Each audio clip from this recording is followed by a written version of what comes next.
Now, if you're trying to be a profitable business, one of the very big keys that you have to figure out is what we're going to talk about on today's show. And we're going to talk about cost effective planning. And that is a task that we help tons of clients with. And it is something that most bookkeepers aren't really telling their clients. So you want to stay tuned for today's show.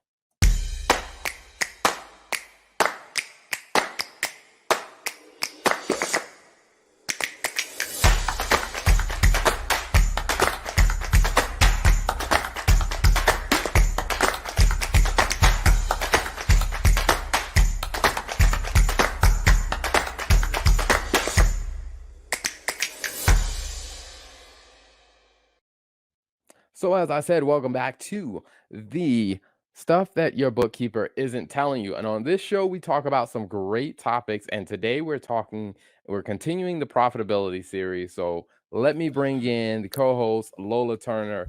We are talking about profitability. And today we're talking about cost effective planning. But first, how are you doing, Lola? I'm doing well. I'm feeling a little bit discombobulated today. We're filming this on what 4th of July weekend, and our family's in town. So, for those of you that can see the video, I am filming in Terrell's office, and Terrell is filming in an undisclosed location. So, it is a little bit different from what we're used to. But that's the amazing thing about working on a whim is you can adjust as needed. So, it's been a great weekend, just getting to spend some time with family. And of course, this episode is going to air after the 4th of July weekend. But I definitely had a really great weekend spending time with our family in town. And my father's visiting from Nigeria. So that's pretty exciting. So yeah, I'm doing well. I'm doing well. Just trying to catch back up on work and all the other things that come with having a long weekend. How are you doing? I'm good, man. It's very interesting. I think of this 4th of July was very interesting because, you know, I was surrounded by all non-Americans. Yeah, And that's and, true. you know, I think being able to have conversations with people who are from different countries and stuff like that, and you tend to get a different perspective Hmm. on kind of what the holiday means or what Independence Day means, period. And I do Hmm. think one of those things that in America, I think because independence was so far away for so many of us, we tend to lose sight of what some of those, some aspects of what Independence Day means to some people. Because even Hmm. when you talk to people who, some countries, they didn't get their independence until like, the 1960s, or Right. some of them even later. I mean, when you talk about South Africa and breaking away from apartheid rule, I mean, you're talking about the 1990s. I mean, so Hmm. it is a bit interesting to get the perspective of people who may have, grown up in countries where they didn't get their independence until like the 40s or the 60s. And this Independence Day was interesting. It was good to spend time with family and good to just learn about different perspectives on how they saw things.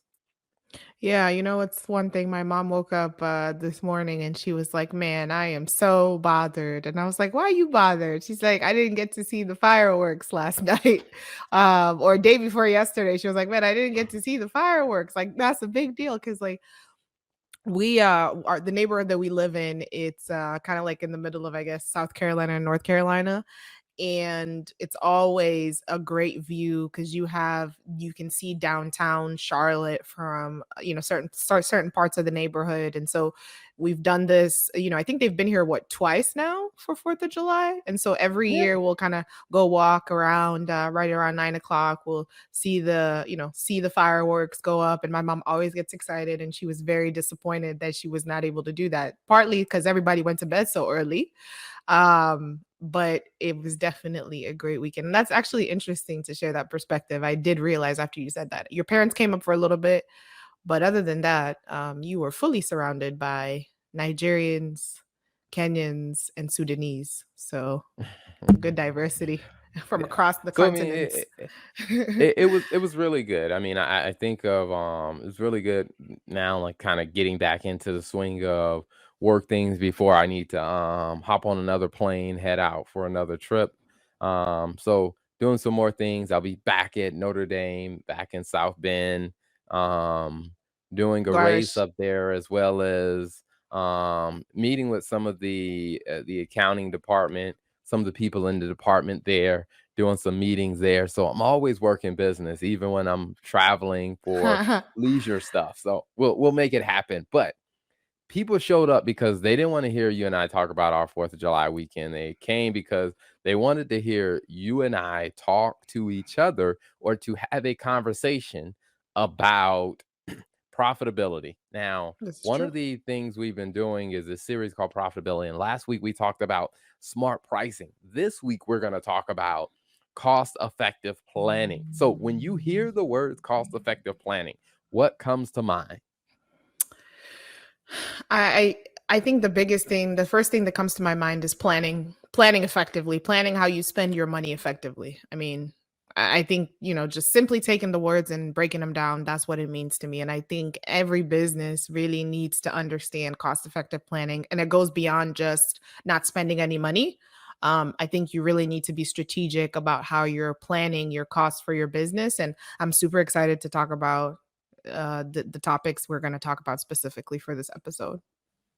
You know, it's interesting that you bring that up, because the part about, it's not just about, not spending money, because that's one of those caveats that Mhm. business owners have to, I guess some people might call it a chasm or gap or mindset difference that you have to overcome when it comes to owning a business and you're Mhm. the person who owns the business. You have to think differently about the money that you're spending, because I've seen a ton of people cripple their business, and I've seen a ton of accountants and bookkeepers cripple their clients because they're they're thinking like a individual consumer when it comes down to spending, and they're trying to pass that mentality on to their client, when it's just like, no, you do have to think differently about spending, because it is true to a certain extent, like it takes money to make money. There is some cost involved, but Mhm. the main thing, and I think this is the big point that I want people to remember, and we're going to dive more into it, is I think that when you start to think about cost, it's not so much about, hey, how do I cut costs, but it's just like, how do I spend it effectively? And how do I follow some type of game plan and make sure this falls into a certain strategy? So I want to jump into, what were some of the ways that you thought about cost, or maybe even some of the mindset that you had when it came down to spending money, when you went from just being a consumer, an individual who had a job, who was spending money on your own personal stuff, to now we're spending money in a business? Right. I think on the personal side, I would say the biggest differentiator between being, I guess, running a business versus having just like your personal budget that you're managing is being able to understand that it's not necessarily about just not spending the money. I think personally for me on the personal side, it was this is the budget. We can't go above this. Terrell knows more than anybody that I was a pretty big like Dave Ramsey, person earlier on in our marriage. So it was really just about every dollar has, but every dollar is tied to a specific expense. But I think when you become a business owner, it really in my view, I think then it becomes about being more strategic about how you're spending the money. So, like, for example, with the properties that we owned, that was such a big lesson for me. Because I think, for example, when you own properties and you manage them, when you think about, are you going to invest money in renovating? I remember we had this conversation about, I was like, hey, I want to update this apartment. We had had a tenant move out, as we had purchased the property. And I remember just telling Terrell, like, I just kind of had HGTV in my mind, like, we're gonna tear down these walls, we're just gonna break it all out, we're gonna turn this place open wall concept, open floor concept, all of that stuff. And I remember Terrell just looking at me and being like, we're not like doing this to live here. We're just doing this so that we can charge a reasonable rent rate for the tenant that's moving in. And I think really that was kind of when it hit for me, because I think sometimes when you go from having your personal finances to owning a business, that mindset switch of really being strategic is the money that you're spending, creating some sort of value for your business. And I know we're going to talk more about that, but I think for me it's just really that was the biggest shift, is going from, man, I just want to spend this money and do all these cool stuff and make this better, but is anybody going to buy it when you're done, right? Like, or is anybody going to want to pay $1,500? Like, if you need to charge $1,500 for the apartment based on the location of the apartment, based on, the area, whatever, is like, or do you really have a market that's going to pay $1,500 for an apartment when other apartments in the area are priced at like $700? So I think I really had to learn when it came to spending money. Was I spending money to generate a value that a client would actually pay for based on where we were? And that was such a big difference, because I think a lot of times on the personal side, it's just don't spend money or reduce your expenses in this area so you can save more. But really, as a business owner, you got to think about, is the money you're spending generating any value? And is it a value that a customer is going to want to pay for? Yeah, I agree, because I think that first kind of, I guess you say, hurdle that you got to get over, I think, is really starting to realize that Mm-hmm. you spend money to actually help you make more money. Mm-hmm. Whereas as an individual, a lot of people, and like I said, this is where I think I've seen a lot of bookkeepers give kind of bad advice to business owners. And I've seen accountants give some of this advice to business owners. I've even seen financial advisors give this advice to business owners. It's like they talk to a business owner as if they're doing personal financial budgeting. Mm-hmm. And the reality of it is that in any type of business that I can think of, you are the sole purpose of you spending money is to help you be in position to make more money. Now, as an individual, the things you're spending money on are not necessarily to help you make more money. The things you're spending money on are really just to sustain your needs and whatever leisure and lifestyle that you want to have. For example, like when you and I, before we started a business, I mean, going out to eat was just, hey, you and I wanted a good meal. Now, Right. you know what? Going out to eat with potential clients and stuff like that. Like, I, the reason why I am going out to eat with them is to develop a relationship that could lead to more Mm-hmm. business, that could, allow us to add more value to them, to understand the challenges. But it's just like, as an individual, you don't really spend money with that same objective. So I do think it's important to really solidify that baseline of cost is not a bad thing. It's Mm. cost is part of the process of you being able to generate more revenue and more income or profit for the business. Like, there is some things that you are going to have to spend on.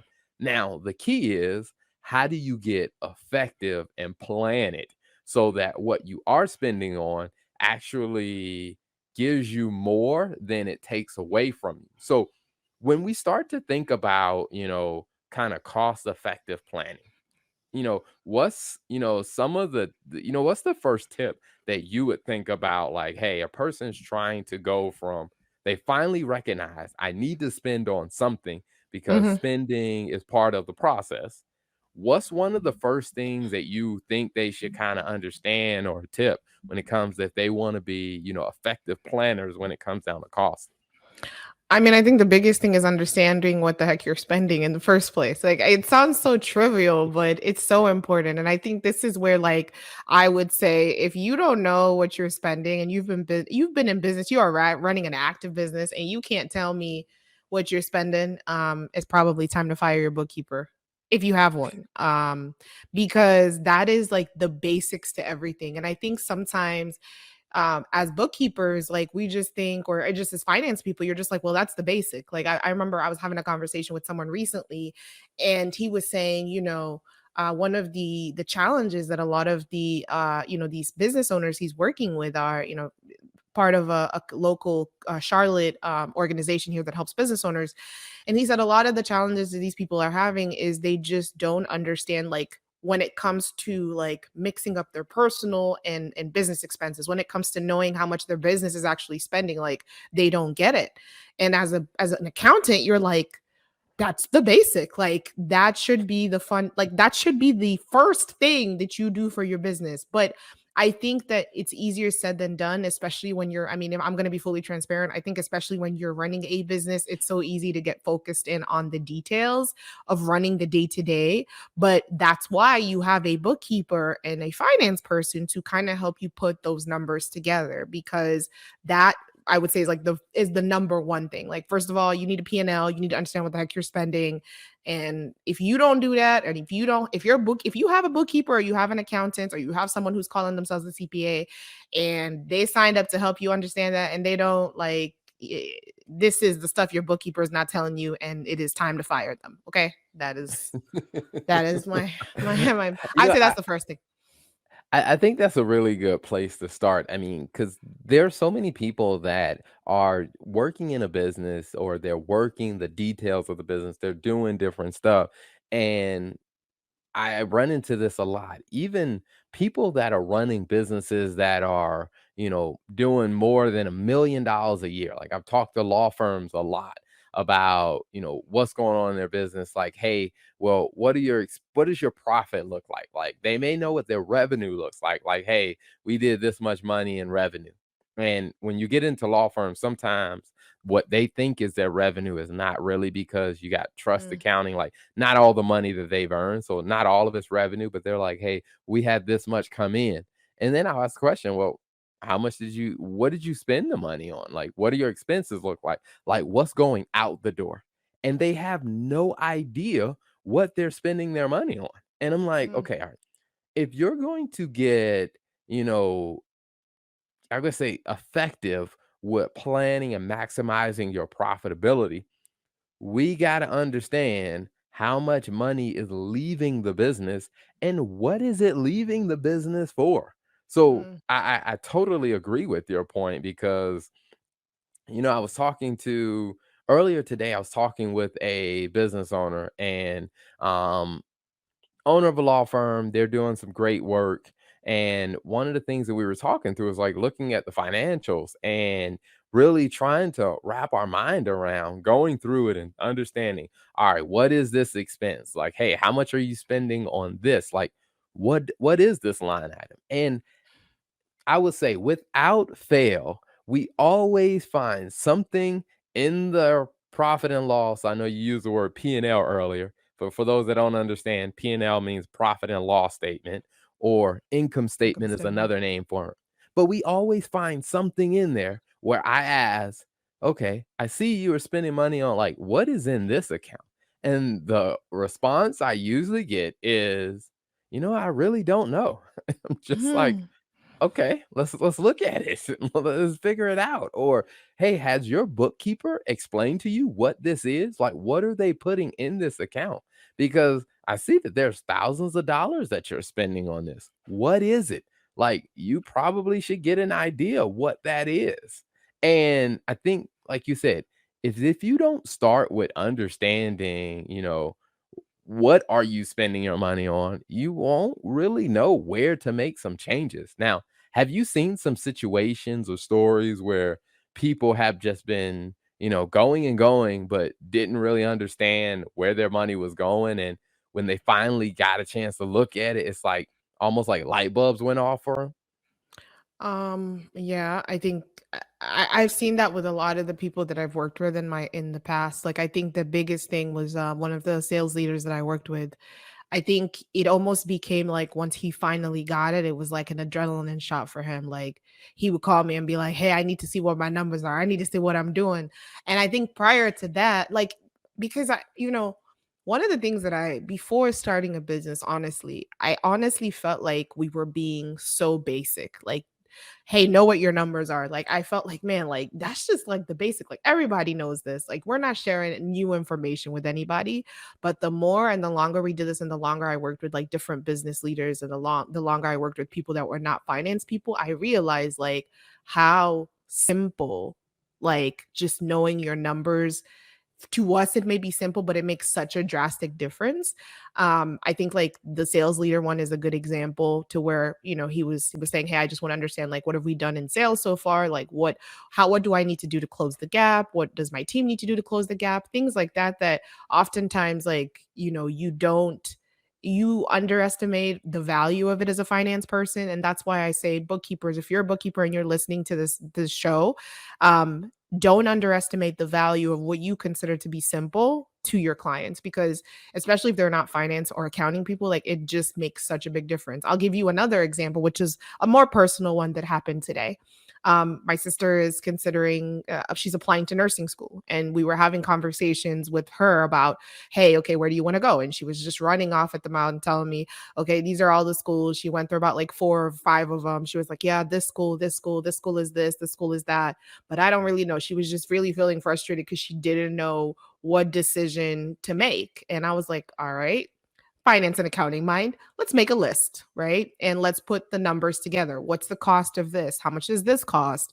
What is this going to require in additional expenses? Like, does this give you a RN or a BSN, whatever the details are, right? And then let's put the numbers side by side. And it made it so much easier for her. She was like, oh my gosh, did you just create this like while we were on the phone? And I'm like, yeah. It to me, it was something that just made sense. But to her, it really changed her view and the dynamic. And there's really an emotional toll, honestly, that's taken away when people understand their numbers and they can say, oh my gosh, okay, this makes sense. Like we walked away from that conversation of her saying, okay, I know based on this conversation what the numbers look like for each school. I can make an informed decision, and I know how much money I need to save or how much money I need to apply for when it comes to going to nursing school. So all that to say that for me, Terrell, like I think it's just so important. I learn that every day, and I think it's often surprising to me how important it is, because I'm like, well, this is basic. Like I know it's important, but I think just the value that it offers and the emotional toll it takes away from like a business owner or someone that's running a business, like when they understand the numbers, it's like now I can actually go make decisions off of more than just instinct. And I think that's where like the big difference is. Yes, I will say I was thinking about that earlier this week, because I've seen several people post like, trust your intuition or trust your instinct. Um, and I honestly think that's been some of the worst business advice I've ever heard. Mm, Because if your instinct is uneducated or your instinct is inexperienced, then trusting your instinct probably is gonna lead you down a bad path. And I do think mm, when it comes down to, trying to figure out like, hey, managing the financial side of your business, I think one of the very critical things is really getting a view of that cost. And I think not only just understanding what are you spending money on, I think even taking it a step further. Now, I will definitely tell you, this is something that I have talked to many bookkeepers, and I know many accountants. I know hundreds and probably thousands of accountants, and not all of them are talking like what I'm about to say. So I think this one is one that is really huge. Is once you make the list of what you're spending your money on, is then take another step and then start asking yourself or start dividing it. Okay, here's what we're spending money on. Which one of these things actually helps us directly make more money? Like, mm. which ones lead to actual more revenue? And I think once you start to look at it that way, what most people are going to be very shocked, unfortunately, is probably 20% of what they're spending money on is actually making them money. The other 80% is stuff that they're spending money on that you're just like, why are you doing that? Like, Yeah. I was gonna say, actually, I think like I think that's actually something hard for not just like non-finance and accounting people. I've also struggled with that, honestly, because I think sometimes you see cost as like essential, like this is a needed cost. This is something I need to spend for the business. But like you don't take time to evaluate like how much like an honest conversation. And we've talked about this in a prior episode, right? Where we talked about really understanding like your cost structure, right?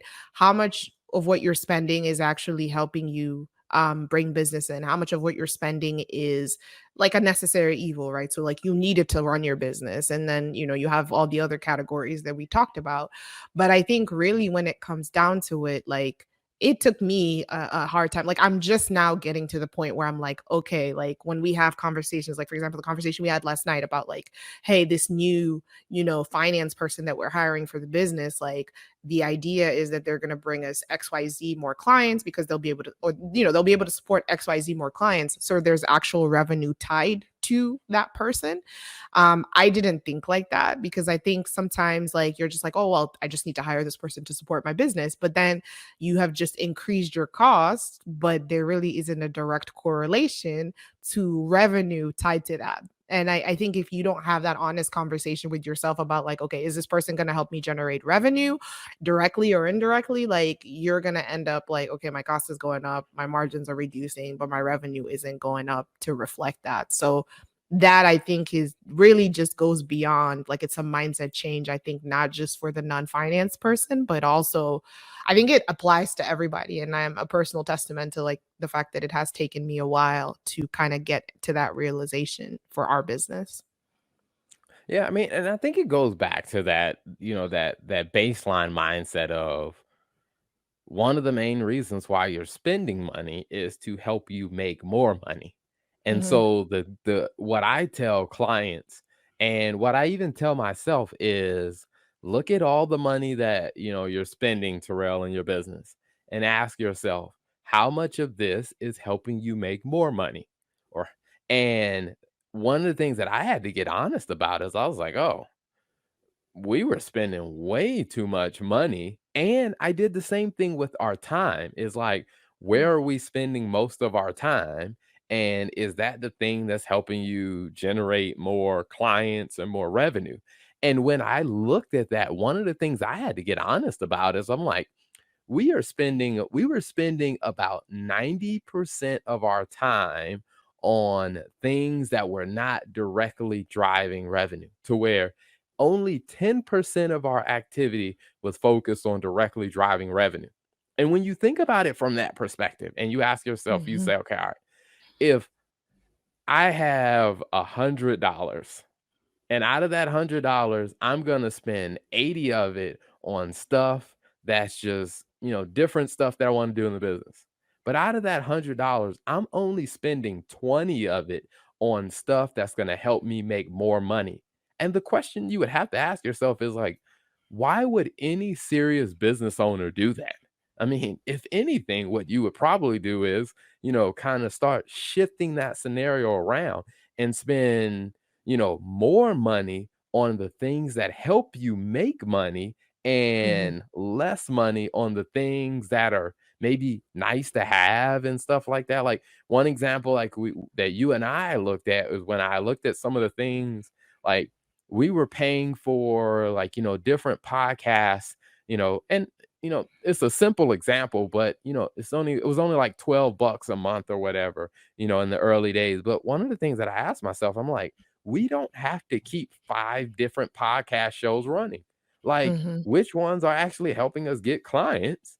And the Right. ones that aren't, let's stop spending the money on it. And I think it just became one of those early philosophies of we spend money on the things that actually help us make more money.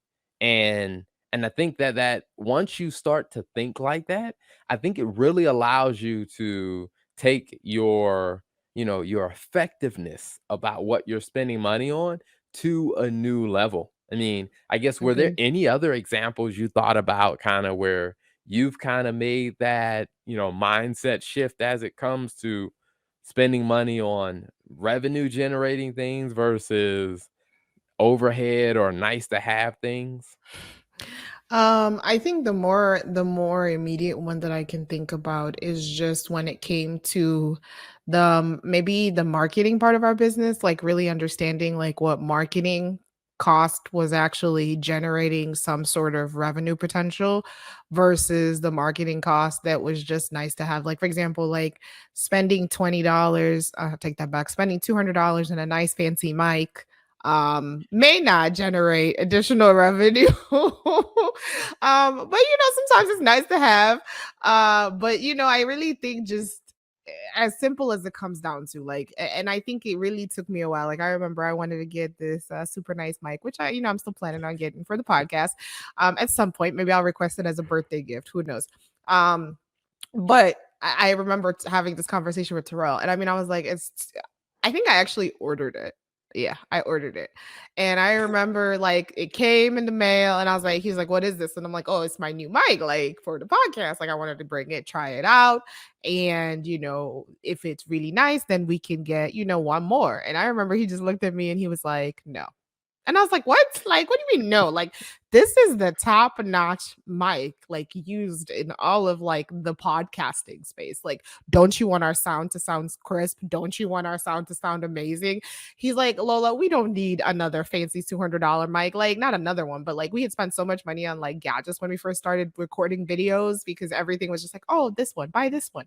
And so, like, I will say that was kind of a tough lesson for me. Like, just like that honest truth of like what is the value of that this is creating. Like another example I can think of is like the branding photo shoots that I was like, hey, I think we need to do like branding photo shoots, and like this is going to be great because like we're streamlined, like our brand, our colors, like I think that'd be really good. And Terrell was just like, okay, so we pay, as an example, $5,000 for this photo shoot for this branding thing. Like, how do you see the immediate, or maybe not immediate, how do you see the return? Like, how do you know you've made money on this? And I think that really was just one of the things that I had to really learn. Like the two tough lessons.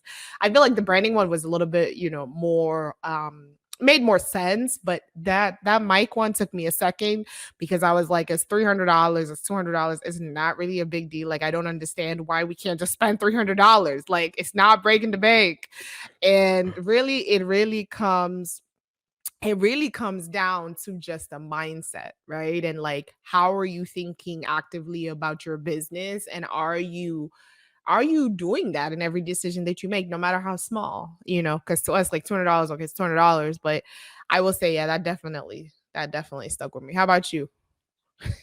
Yeah, I mean, I think when it came down to looking at conferences, that is Oh, one of yeah, those that's a good things one. that I had to think about of, because sometimes I get invited to speak at a conference and, sometimes, when you're going to speak at a conference, it may not be a paid conference. I mean, a paid, Mm, speaking event, but it's a great way for you to, do some marketing, get your name out there and stuff like that. And, especially some of the international ones where I've been asked about, traveling around the world to speak at different conferences. I'm like, oh, that would be great. But then I had to take a step back and say, okay, all right, am I really trying to generate clients in Australia right now? Like, it'd mm, be really cool for me to fly to Australia and, get a hotel, attend a conference, enjoy Australia. But I'm like, I'm not really trying to generate business in Australia. right. And there really isn't a person in Australia that I'm trying to develop a collaborative relationship with right now. So I'm just like, while this may sound very cool, and I could probably find, many ways to convince myself this is great for the business. The truth of the matter is this doesn't have at the moment, this doesn't have a direct way to generate revenue. And it also doesn't have an indirect way that is feasible for right now. Because I think, what the point you shared was really good as far as marketing may not have an immediate or a direct way of generating more revenue, but it may have some type of delayed or indirect way. But I do think we have to consider how feasible is that indirect way. Like, yes, me buying I guess say a billboard that flies behind an airplane on the beach. I mean, like, that would be something cool to say I did it, but that's not unless I have like some type of phone number on there that people see it and they call and then they book an appointment. Like for the most part, that isn't going to generate to, lead to direct, revenue generation. So I think is being smart about those type of things. And I think being honest, because I will say for me, the going to be a speaker at international conferences and events and being asked about coming to, Australia or going to, Singapore or traveling, to Europe.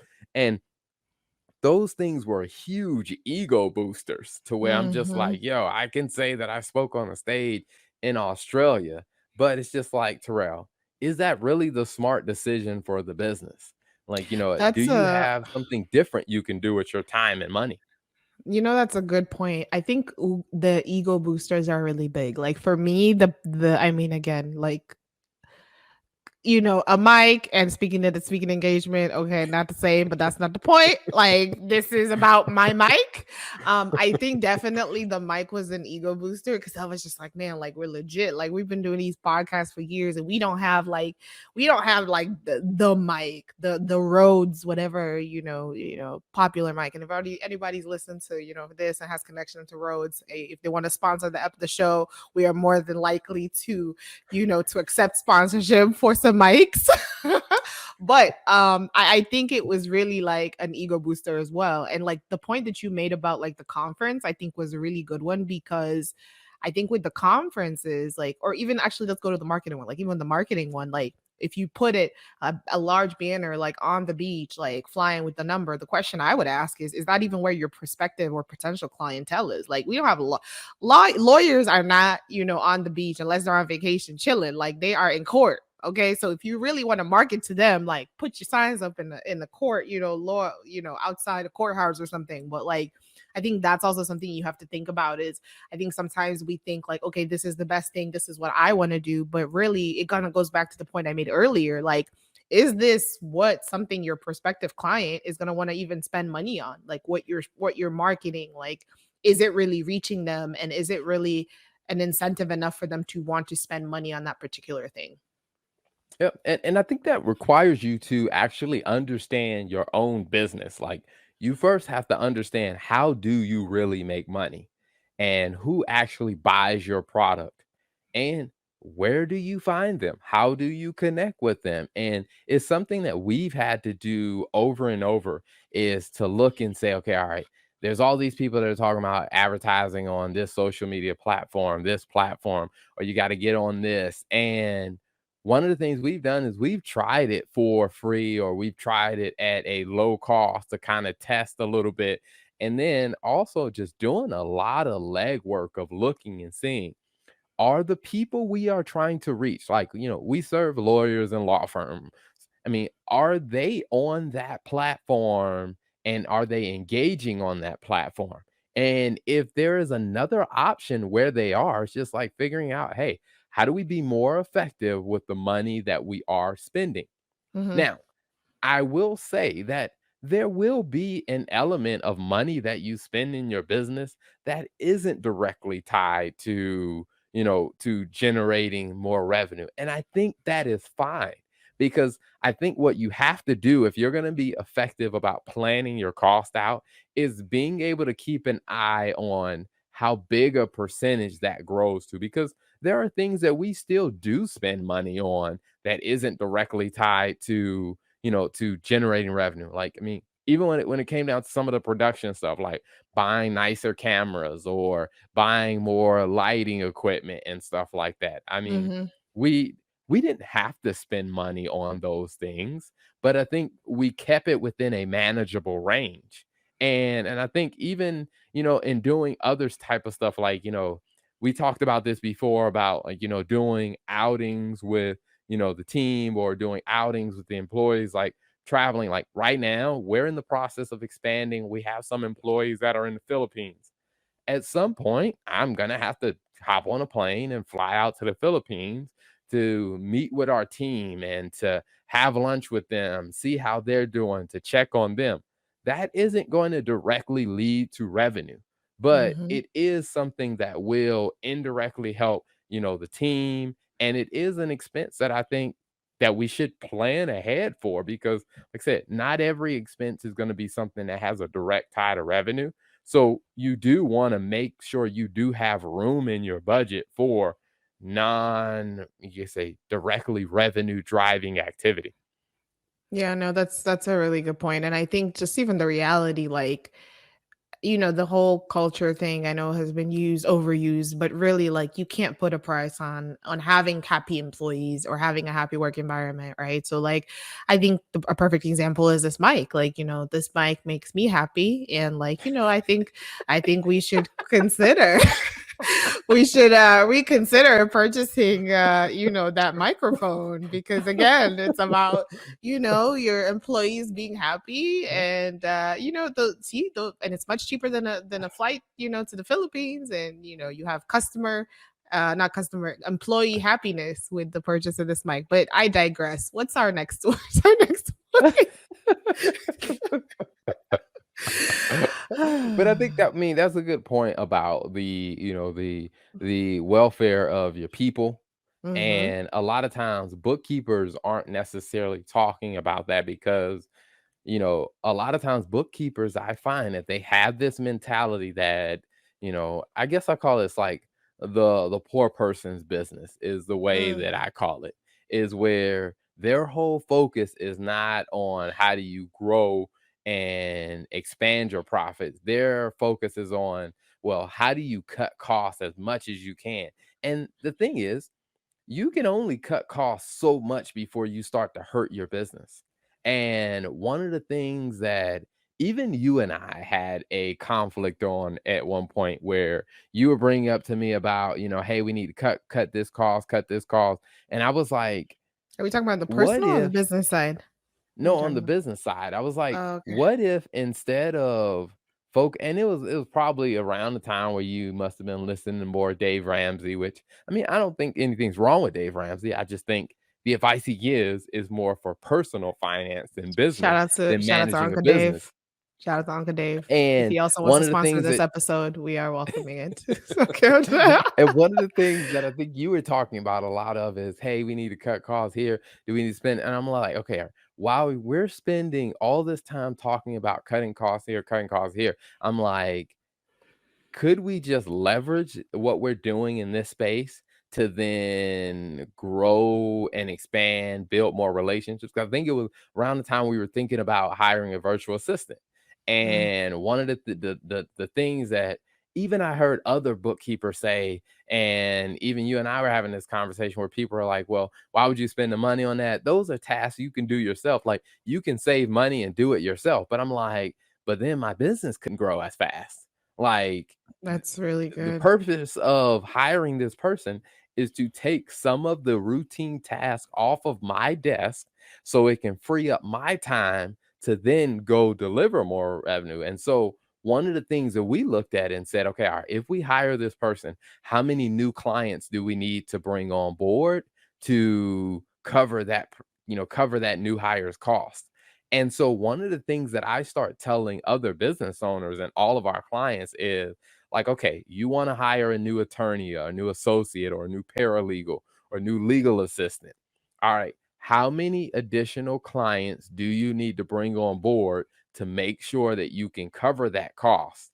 And as they start thinking like that, where I tell people, it's like anything that you want to do is possible as long as you are willing to execute a effective and meaningful strategy to get there. And one of those things about if you want to hire more people on your team, then we got to ask ourselves, how many more clients, like how much revenue do you need to cover that?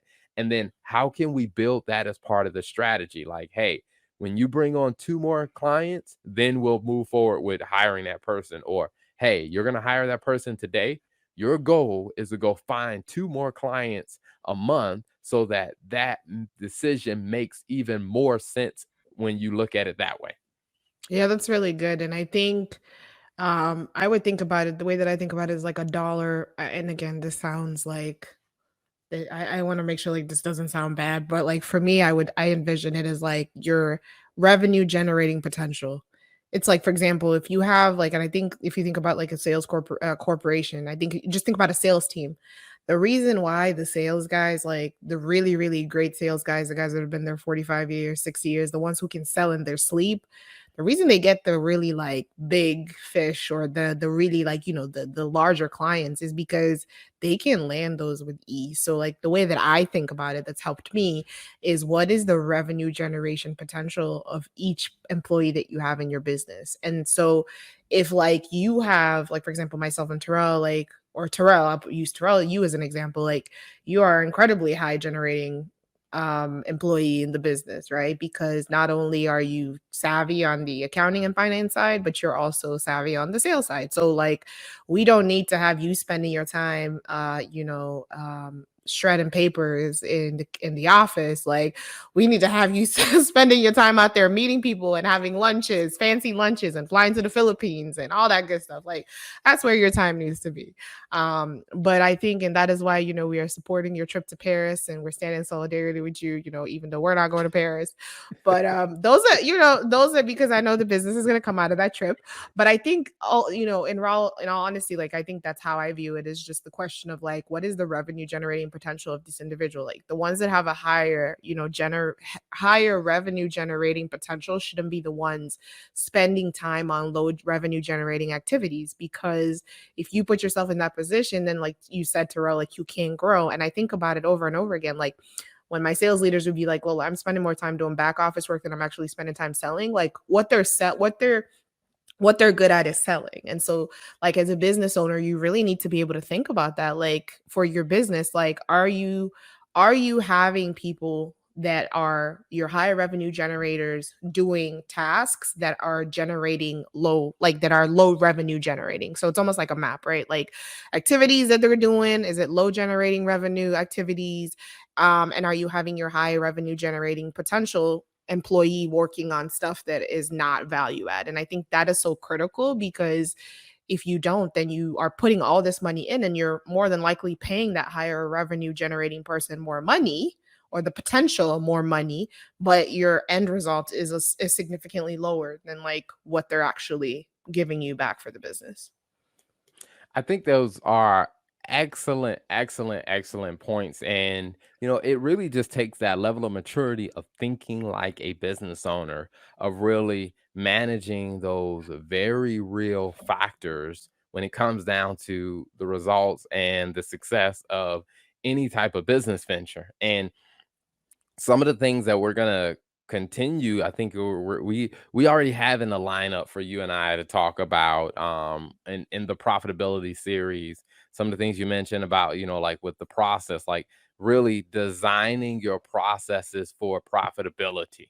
Mm-hmm. Also with outsourcing, with automation, with complementary services, and really looking at those things as they play a role in your overall profitability strategy. And I think, to kind of conclude for this episode for today, I think is with that cost effective planning, I think it really just, the point that I will say is it comes down to really looking at your costs. What are you spending money on? And are you spending more money on the things that are helping you make money?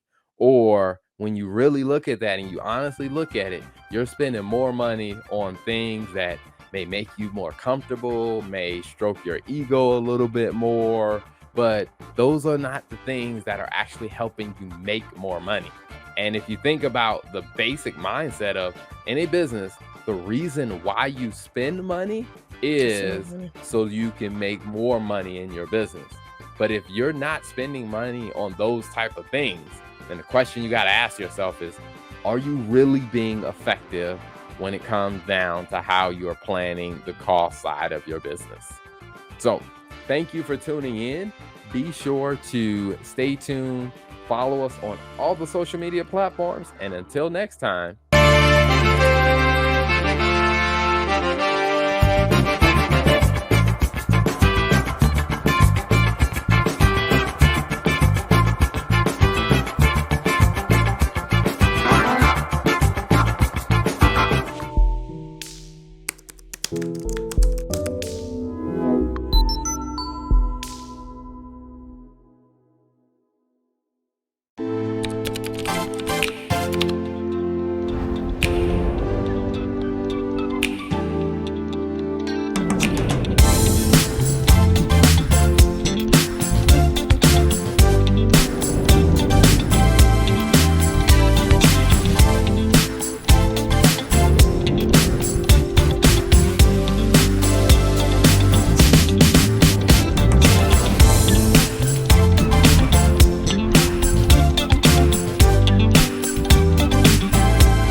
Hey, it's your girl Tia Robertson. I'm the host of Entrepreneur Insider.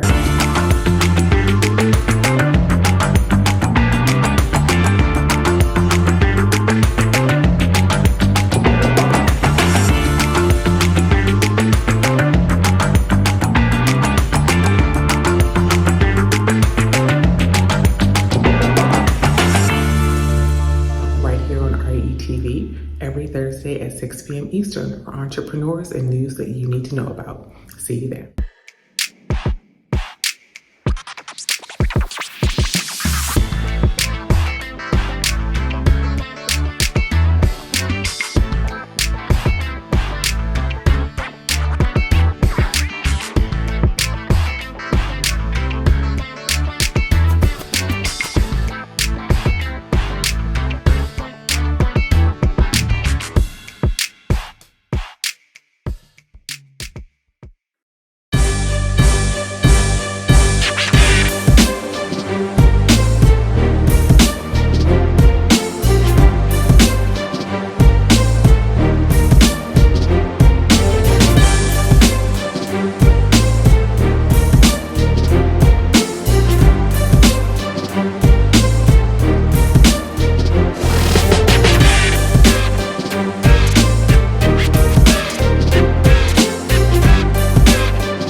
Tune in to Millionaire Man Cave on your Relationship Entertainment Television, Tuesdays at 8 p.m. This is Tyron and Nicole with your weekly RATV news break. Each Thursday at 12 noon Eastern, we'll come to you with the latest news, trends, and more with a positive spin. We know there's a lot of positive news that doesn't get reported, but we want to give you the opportunity to share your story here on RATV. If you have a positive news story you want us to share, you can submit your story to news@re-tv.net. Don't forget to subscribe to the Relationship Entertainment Television YouTube channel. Download the new RATV Live app on your mobile device and follow Relationship Entertainment Television on your favorite social media platform. Don't forget, make sure you tune in to the RATV News Break each Thursday at 12 p.m. Eastern. Until then, be blessed and be great.